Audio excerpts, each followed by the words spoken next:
ವೀಕ್ಷಕರೇ, radiant stories Kannada ಚಾನಲ್ಗೆ ಸ್ವಾಗತ. ಪಾಕಿಸ್ತಾನದಲ್ಲಿ ಹುಟ್ಟಿದ್ದ ಮನಮೋಹನ್ ಸಿಂಗ್ ಅವರು ಭಾರತದ ಪ್ರಧಾನಿಯಾಗಿದ್ದು ಹೇಗೆ? ಮನಮೋಹನ್ ಸಿಂಗ್ ಅವರ ಹೆಸರು ಕಿವಿಗೆ ಬಿದ್ದ ತಕ್ಷಣ ನೆನಪಿಗೆ ಬರುವುದು ಅವರ ಸರಳತನ ಮತ್ತು ಆರ್ಥಿಕತೆಯ ವಿಚಾರಗಳಲ್ಲಿ ಅವರಿಗೆ ಇದ್ದ ಪಾಂಡಿತ್ಯ. ಮಾಜಿ ಪ್ರಧಾನಿ ಮನಮೋಹನ್ ಸಿಂಗ್ ಅವರು ನೂರಾರು ಸಾಧನೆ ಮಾಡಿ ಭಾರತದ ಆರ್ಥಿಕತೆ ಬೆಳವಣಿಗೆಗೆ ದೊಡ್ಡ ಕೊಡುಗೆಯನ್ನು ಕೂಡ ನೀಡಿದ್ದಾರೆ. ಹೀಗೆ ಸತತ 10 ವರ್ಷಗಳ ಕಾಲ ಭಾರತದ ಪ್ರಧಾನಿಯಾಗಿದ್ದ ಮನಮೋಹನ್ ಸಿಂಗ್ ಅವರು ಹುಟ್ಟಿದ್ದು ಪಾಕಿಸ್ತಾನದಲ್ಲಿ ಅನ್ನೋ ಕುತೂಹಲದ ಸಂಗತಿ ನಿಮಗೆ ಗೊತ್ತೇ? ಅದು 1992 ಕಾಲಘಟ್ಟ. ಭಾರತದ ಆರ್ಥಿಕ ಸ್ಥಿತಿಗತಿ ತೀರಾ ಕುಸಿತ ಕಾಣುತ್ತಿತ್ತು. ಭಾರತದ ಆರ್ಥಿಕತೆ ಕುಸಿತ ಆತಂಕವನ್ನು ಕೂಡ ಹುಟ್ಟುಹಾಕಿತ್ತು. ಆಗ ಅಮೆರಿಕ ಇಡೀ ಜಗತ್ತಿನ ಬಾಸ್ ಆಗಿದ್ದ ಕಾಲ. ಯುರೋಪ್ ಮತ್ತು ಅಮೆರಿಕದ ಕೈಯಲ್ಲಿ ಇಡೀ ಜಾಗತಿಕ ಆರ್ಥಿಕತೆ ಇತ್ತು ಎಂಬ ಆರೋಪ ಆಗಿನ ಕಾಲಘಟ್ಟದಲ್ಲಿ ಇತ್ತು. ಆದರೆ ಅದೆಲ್ಲವನ್ನು ಒಡೆದುಹಾಕಿ ಭಾರತದ ಆರ್ಥಿಕತೆ ಜಾಗತಿಕ ಮಟ್ಟದಲ್ಲಿ ಮಿಂಚುವಂತೆ ಮಾಡಿದ ಮಹಾನ್ ವ್ಯಕ್ತಿ ಮನಮೋಹನ್ ಸಿಂಗ್ ಆಗಿದ್ದರು. 1992 ಸಮಯದಲ್ಲಿ ಭಾರತದ ಆರ್ಥಿಕತೆಗೆ ಭದ್ರ ಬುನಾದಿ ಹಾಕಿಕೊಟ್ಟಿದ್ದರು ಮನಮೋಹನ್ ಸಿಂಗ್ ಅವರು. ಭಾರತೀಯರ ಅಭಿವೃದ್ಧಿಗೆ ಶ್ರಮಿಸಿದ್ದ ಮಾಜಿ ಪ್ರಧಾನಿ ಮನಮೋಹನ್ ಸಿಂಗ್ ಅವರು 2004ರಿಂದ 2014 ತನಕ ಭಾರತದ ಪ್ರಧಾನಿಯಾಗಿ ಕೂಡ ಕೆಲಸ ಮಾಡಿ ಸಾಕಷ್ಟು ಸುಧಾರಣೆ ತಂದಿದ್ದರು. ಭಾರತದ ಆರ್ಥಿಕ ಸ್ಥಿತಿ ಕೂಡ ಮನಮೋಹನ್ ಸಿಂಗ್ ಅವರ ಕಾಲದಲ್ಲಿ ಸಾಕಷ್ಟು ದೊಡ್ಡ ಸುಧಾರಣೆ ಕಂಡಿತ್ತು. ಹಾಗಾದರೆ ಮಾಜಿ ಪ್ರಧಾನಿ ಮನಮೋಹನ್ ಸಿಂಗ್ ಅವರಿಗೆ ಪಾಕಿಸ್ತಾನ ನೆಲದ ಜೊತೆ ಇದ್ದ ನಂಟು ಎಂಥದ್ದು? ಪಾಕಿಸ್ತಾನದ ಯಾವ ಪ್ರಾಂತ್ಯದಲ್ಲಿ ಮನಮೋಹನ್ ಸಿಂಗ್ ಅವರು ಜನಿಸಿದ್ದರು? 1947ರ ಸ್ವತಂತ್ರಕ್ಕೂ ಮೊದಲು, ಅದು 1932ರ ಸೆಪ್ಟೆಂಬರ್ 26. ಆ ದಿನ ಭಾರತದ ಆರ್ಥಿಕತೆಯ ಲೆಜೆಂಡ್ ಮನಮೋಹನ್ ಸಿಂಗ್ ಅವರು ಜನಿಸಿದ್ದರು. ಆಗಿನ್ನೂ ಭಾರತ ಮತ್ತು ಪಾಕಿಸ್ತಾನ ಬೇರೆ ಬೇರೆ ಆಗಿರಲಿಲ್ಲ. ಅಖಂಡ ಭಾರತ ಅಸ್ತಿತ್ವದಲ್ಲಿ ಇದ್ದ ಸಮಯದಲ್ಲಿ ಪಾಕಿಸ್ತಾನದ ಈಗಿನ ಭೂಭಾಗ ಗಹಾಭಾಗದಲ್ಲಿ ಮನಮೋಹನ್ ಸಿಂಗ್ ಅವರು ಜನಿಸಿದ್ದರು. ಹೀಗೆ ಪಾಕಿಸ್ತಾನದ ಈಗಿನ ಭೂಭಾಗದಲ್ಲಿ ಜನಿಸಿ ಮುಂದೆ ಭಾರತದ ಪ್ರಧಾನಿ ಕೂಡ ಆದರು.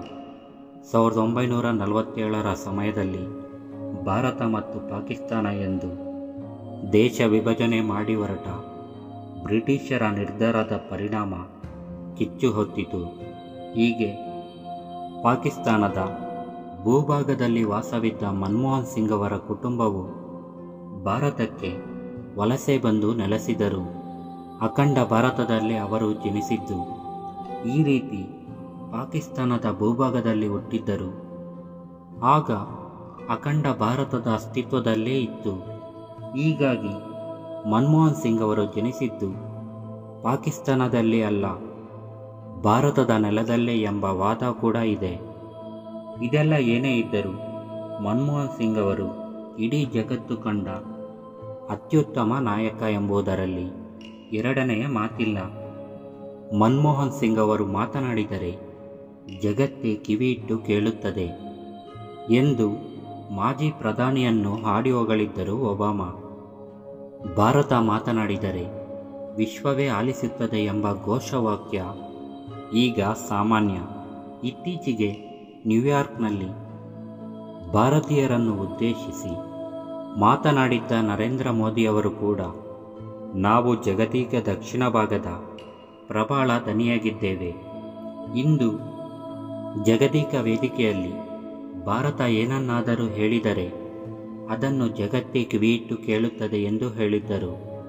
ಆದರೆ ಇಂತಹದೊಂದು ಸಾಲನ್ನು ಎತ್ತಿಕೊಳ್ಳಲು ಕಾರಣವಾಗಿದ್ದು ಕೆಲ ವರ್ಷಗಳ ಹಿಂದೆ ಮಾಜಿ ಪ್ರಧಾನಿ ಮನಮೋಹನ್ ಸಿಂಗ್ ಅವರನ್ನು ಹೊಗಳಲು ಅಮೆರಿಕದ ಮಾಜಿ ಅಧ್ಯಕ್ಷ ಬರಾಕ್ ಒಬಾಮಾ ಬಳಸಿದ ಅಪರೂಪದ ಸಾಲುಗಳು. ಅದು 2010ರ ಜೂನ್ 21ನೇ ಶತಮಾನದಲ್ಲಿ ಜಾಗತಿಕ ಆರ್ಥಿಕತೆಯಾಗಿ ಭಾರತ ಗುರುತಿಸುವಂತೆ ಮಾಡಿದ್ದ ಆಗಿನ ಪ್ರಧಾನಿ ಮನಮೋಹನ್ ಸಿಂಗ್ ಅವರು G20 ಸಭೆಯಲ್ಲಿ ಭಾಗವಹಿಸಲು ಕೆನಡಾಗೆ ತೆರಳಿದ್ದರು. ಅಲ್ಲಿ ಮನಮೋಹನ್ ಸಿಂಗ್ ಅವರನ್ನು ಒಬಾಮಾ ಬಾಯಿ ತುಂಬ ಹಾಡಿ ಹೊಗಳಿದ್ದರು. G20ಯಲ್ಲಿ ಪ್ರಧಾನಮಂತ್ರಿ ಮಾತನಾಡಿದರೆ ಜನರು ಕಿವಿಯಿಟ್ಟು ಕೇಳುತ್ತಾರೆ ಎಂದು ನಾನು ನಿಮಗೆ ಹೇಳಬಲ್ಲೆ. ಆರ್ಥಿಕ ವಿಷಯಗಳ ಬಗ್ಗೆ ಅವರು ಹೊಂದಿರುವ ಆಳವಾದ ಜ್ಞಾನ, ವಿಶ್ವಶಕ್ತಿಯಾಗಿ ರೂಪುಗೊಳ್ಳುತ್ತಿರುವ ಭಾರತ, ಜಾಗತಿಕ ಶಾಂತಿ ಮತ್ತು ಸಮೃದ್ಧಿಯ ಕಡೆಗೆ ಅವರ ಬದ್ಧತೆ ಇದಕ್ಕೆ ಕಾರಣ ಎಂದು ಬಾರಾಕ್ ಒಬಾಮಾ ಅಂದು ಹೇಳಿದ್ದರು. ಮುಂದೆ ಅದೇ ಸಾಲುಗಳು ಒಂದಷ್ಟು ಬದಲಾವಣೆಗೊಂಡು ಭಾರತ ಮಾತನಾಡಿದರೆ ಜಗತ್ತೇ ಆಲಿಸುತ್ತದೆ ಎಂಬುದಕ್ಕೆ ಸ್ಫೂರ್ತಿಯಾಯಿತು. ಹಾಗೆ ನೋಡಿದರೆ ಒಬಾಮಾ ಅವರೇನು ಅದೊಂದು ದಿನ ಮಾತ್ರ ಮನಮೋಹನ್ ಸಿಂಗ್ ಅವರನ್ನು ಹೊಗಳಿರಲಿಲ್ಲ. ಒಬಾಮಾ ಅವರಿಗೆ ಮನಮೋಹನ್ ಸಿಂಗ್ ಅವರೆಂದರೆ ಅಪಾರ ಗೌರವ. ಅವರೊಬ್ಬ ಐತಿಹಾಸಿಕ ವ್ಯಕ್ತಿ, ನನ್ನ ಆಪ್ತ ಗೆಳೆಯ, ಮೌಲ್ಯಯುತ ಸಲಹೆಗಾರ ಎಂದೆಲ್ಲ ಭಾರತದ ಮಾಜಿ ಪ್ರಧಾನಿಯನ್ನು ಎಂದು ಹೇಳಿದ್ದಾರೆ. 2020ರಲ್ಲಿ ಬಿಡುಗಡೆಯಾದ ತಮ್ಮ ಆತ್ಮಕಥೆಯಲ್ಲೂ ಅವರು ಮಾಜಿ ಪ್ರಧಾನಿಯವರನ್ನು ಮರೆತಿರಲಿಲ್ಲ. ಮನಮೋಹನ್ ಸಿಂಗ್ ಅವರನ್ನು ಭಾರತದ ಆರ್ಥಿಕ ಪರಿವರ್ತನೆಯ ಪ್ರಧಾನ ವಾಸ್ತುಶಿಲ್ಪಿ, ಬುದ್ಧಿವಂತ, ಚಿಂತನಶೀಲ ಮತ್ತು ಪ್ರಾಮಾಣಿಕ ಎಂದು ಮುಕ್ತಕಂಠದಿಂದ ಹೊಗಳಿದ್ದರು. ಅಷ್ಟೇ ಅಲ್ಲದೆ ಅವರು ಭಾವೋದ್ರೇಕಗೊಳಿಸುವ ಮೂಲಕ ಅವರು ಜನರ ವಿಶ್ವಾಸಗಳಲ್ಲಿಲ್ಲ, ಬದಲಿಗೆ ಅವರ ಜೀವನ ಮಟ್ಟವನ್ನು ಉನ್ನತ ಸ್ಥಾನಕ್ಕೇರಿಸುವ ಮೂಲಕ ಭ್ರಷ್ಟರಾಗದೆ ತಾವು ಗಳಿಸಿದ ಖ್ಯಾತಿಯ ಮೂಲಕ ಇದನ್ನೆಲ್ಲ ಸಾಧಿಸಿದ್ದರು ಎಂದು ಮೆಚ್ಚುಗೆ ಸೂಚಿಸಿದ್ದರು. ಒಬಾಮಾ ಮಾತ್ರವಲ್ಲ, ಮನಮೋಹನ್ ಸಿಂಗ್ ಅವರ ಪಾಂಡಿತ್ಯ, ವ್ಯಕ್ತಿತ್ವಕ್ಕೆ ಹಲವು ಜಾಗತಿಕ ನಾಯಕರು ಮಾರು ಹೋಗಿದ್ದರು. 9 ವರ್ಷಗಳ ಕಾಲ ಜಪಾನ್ನ ಪ್ರಧಾನಿಯಾಗಿದ್ದ ದಿವಂಗತ ಶಿಂಜೋ ಅಬೆ ಕೂಡ ಮನಮೋಹನ್ ಸಿಂಗ್ ಅವರನ್ನು ತಮ್ಮ ಮಾರ್ಗದರ್ಶಿ ಅಥವಾ ಗುರು ಎಂದು ಪರಿಗಣಿಸಿದ್ದರು. ಅವರ ಪ್ರಮುಖ ಸಲಹೆಗಾರರೇ 2014ರಲ್ಲಿ ಭಾರತ ಭೇಟಿ ಸಂದರ್ಭದಲ್ಲಿ ಇದನ್ನು ಬಹಿರಂಗಪಡಿಸಿದ್ದರು. ಇದೀಗ ಮಾಜಿ ಪ್ರಧಾನಿ ಮನಮೋಹನ್ ಸಿಂಗ್ ಅವರು ನಿಧನಕ್ಕೆ ಜಗತ್ತಿನಾದ್ಯಂತ ತೀವ್ರ ಸಂತಾಪ ವ್ಯಕ್ತವಾಗಿದೆ. ನಮ್ಮ ಮಾಜಿ ಪ್ರಧಾನಿಯವರಿಗೆ ಶಾಂತಿ ಸಿಗಲಿ ಎಂದು ಕೋರಿಕೊಳ್ಳೋಣ.